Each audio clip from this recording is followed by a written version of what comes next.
Alpha एक संघर्ष भरी कहानी है, कभी भी हार ना मानने की कहानी है। 2000 साल पहले जब अर्थ का क्लाइमेट कुछ पलों में बदल जाता था, उस वक्त इंसानों की बस शुरुआत ही हुई थी। कुछ ही कबीले इस धरती पर मौजूद थे, जहां का मौसम बस कुछ ही दिनों के लिए शून्य से ऊपर आता था। उसी दौरान कबीले वालों को प्राप्त गोश्त जुटाना होता था। कबीले के सरदार के बेटे के साथ साथ बाकी जूनियर पलटन को पत्थर तोड़कर उसे एक नुकीले धारदार हथियार का रूप देना होता है, जिसमें सरदार का बेटा जैक और एक दूसरा लड़का ही पास होते हैं। अगले दिन उनको शिकार के लिए निकलना होता है। वह सब अपनों को अलविदा बोलकर निकलते हैं।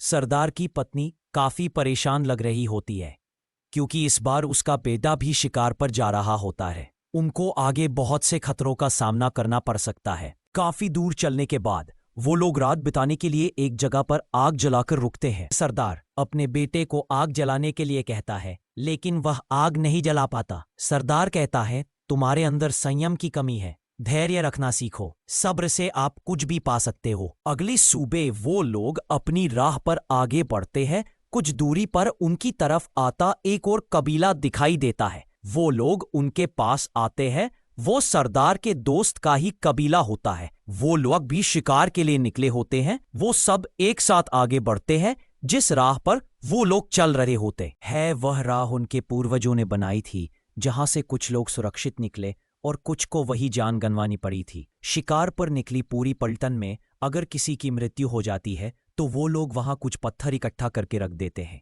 जिससे उनको वापस घर लौटने में आसानी होती है। जहां पत्थर पर हाथ का निशान है, यानी वहां पहले शिकार हुआ है जो उनके पूर्वजों ने किया था। वह लोग अपने लिए एक छोटा शिकार करते हैं, जिसको सरदार के बेटे को मारने के लिए बोला जाता है, लेकिन वो नहीं मार पाता है, जिससे सरदार काफी निराश हो जाता है। वह लोग एक लंबा सफर तय करते हैं बेहतर शिकार के लिए, जिसमें उनको कई दिन लग जाते हैं। अब वो सब एक गुफा में रुके होते हैं। सब अपने हाथों पर एक ऐसा ट्रैप बनाते हैं जो आसमान के तारों के जैसा दिखता है। यह टैटू जैसा दिखने वाले निशान दरअसल घर वापस लौटने का एक मैप होता है। अगर कोई खो जाए तो वह उसकी मदद से अपने घर लौट सकता है। सरदार अपने बेटे को एक अल्फा के गुण बताता है जो एक कबीले की सरदार में होने चाहिए, जैसे कि एक भेड़िए में ये सब खूबी पाई जाती है।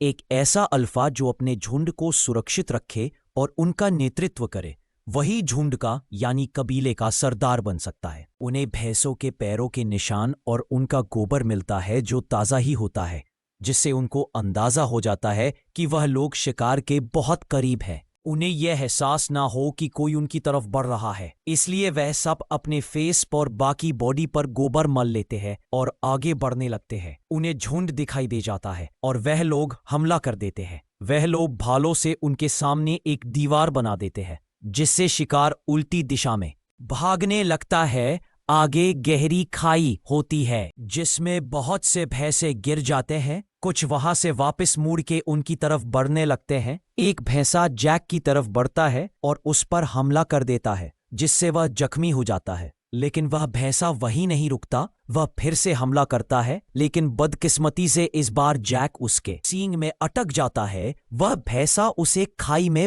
फेंक देता है, मानो जैसे उसने अपने साथियों का बदला लिया हो। जैक उस चट्टान के बीचों बीच गिरता है और बेहोश हो जाता है। सरदार को लगता है उसने अपने बेटे को खो दिया। वो पूरी रात अपने बेटे को पुकारता रहता है। अगली सुबह सारा गोश्त जुटाने के बाद वह लोग वापस लौटने लगते हैं। जैक की आत्मा की शांति के लिए वो वहां पत्थर रखते हैं, जैसे उनके पूर्वज किया करते थे। वो सब बड़े ही दुखी मन से वहां से लौट जाते हैं।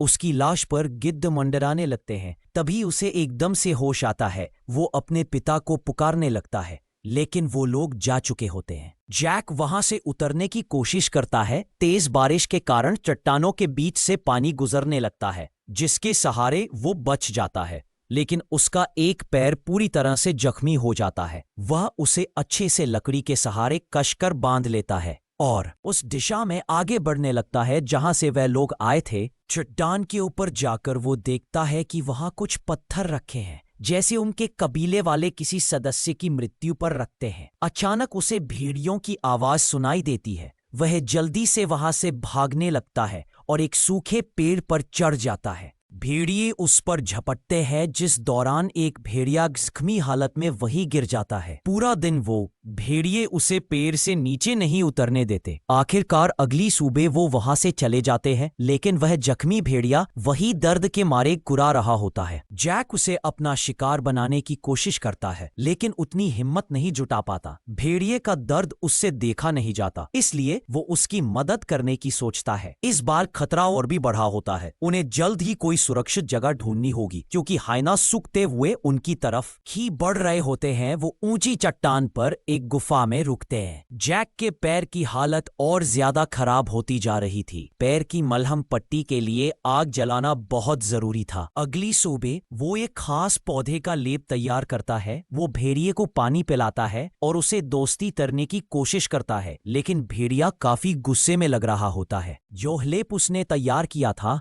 उसे वो भेड़िए के जख्म पर लगाता है, जिससे उसे काफी राहत मिलती है। और जैक अपनी लाइफ का पहला शिकार भी करता है, जिसको वो आपस में बांट कर खाते हैं। और साथ में जैक ने आग जलाना भी सीख लिया। वो दोनों ही अपने अपने झुंड को बेहद मिस कर रहे होते हैं। मौसम भी अब बदलने लगा। ठंड धीरे धीरे बढ़ती जा रही थी। जैक को जल्दी घर पहुंचना होगा, नहीं तो ठंड से उसकी मृत्यु भी हो सकती है। उनके घाव अब बेहतर हो गए हैं और उन्हें आज ही निकलना होगा। जैक उसे यहाँ से वो बोलता है, लेकिन वो उसके पीछे पीछे आती है। अब उनको यह एहसास होने लगता है कि उन्हें एक दूसरे की जरूरत है। यही से शुरू होती है इंसान और भेड़िए की दोस्ती की कहानी। वो एक साथ शिकार करते और उसे पकाकर खाते हैं। जैक ने भेड़िए का नाम अल्फा रखा। अब ठंड इतनी बढ़ गई थी कि सब कुछ जमने लगा था। खुली हवा में सांस लेना भी मुश्किल हो रहा था। उसके बाद वहां का टेम्परेचर कभी माइनस से ऊपर आया ही नहीं। अल्फा का झुंड जो उसे ढूंढता हुआ वहां आता है, वह उनके साथ जाने को बोलता है। एक बार के लिए अल्फा चली भी जाती है। जैक खुद को बहुत अकेला महसूस कर रहा होता है। उसे सपने में उसकी माँ की पुकारने की आवाजें सुनाई देती है, मानो वो जैक का इंतजार कर रही हो। अगली सुबह अल्फा का झुंड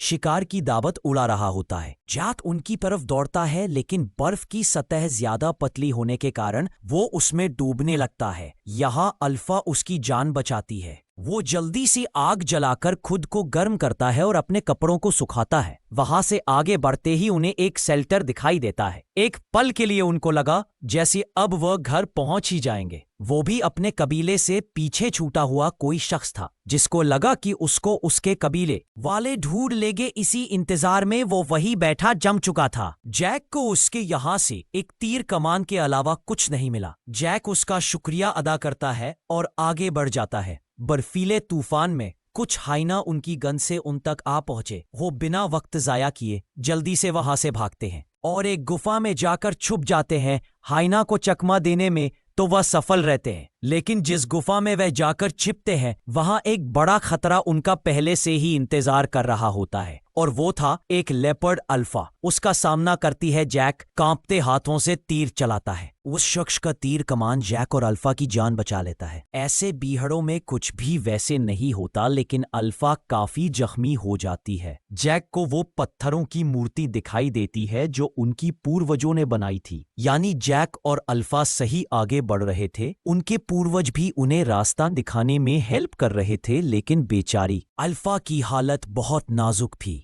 जैक किसी भी हालत में अल्फा को खोना नहीं चाहता था। उसे कंधे पर उठा के आगे बढ़ता। अब जैक के हौसले भी कमजोर पड़ते जा रहे थे, लेकिन उसे उसके माँ की ममता पुकार रही थी। वह हार नहीं मान सकता था। वह उठता है और आगे बढ़ता है। आखिरकार बड़ी परेशानियों से जूझते हुए जिंदगी और मौत की लड़ाई से जैक ने जिंदगी को गले लगा ही लिया। वो अपने घर पहुंच गया। सरदार, जिसने यह मान लिया था कि उसने अपने बेटे को खो दिया, वो उसे जिंदा देख शौक हो जाता है। आखिर यह कैसे मुमकिन हुआ? जैक ने साबित कर दिया कि वह एक अल्फा है जो किसी भी परिस्थिति में हार नहीं मानता। उसने सबके सामने अपने आप को साबित कर दिखाया। थकान से चकनाचूर उसे कई दिनों बाद होश आया। तब उसे पता चला कि अल्फा पेट से थी। उसने बच्चों को जन्म दिया जो बिल्कुल सुरक्षित थे, अल्फा की तरह। यह इंसान और भेड़िए के रिश्ते की शुरुआत थी। अब इंसानों के कबीले में भेड़िए भी शामिल थे, जिससे शिकार करना और आसान हो गया था। यही थी एक अल्फा भेड़िए और एक अल्फा लड़के की कहानी।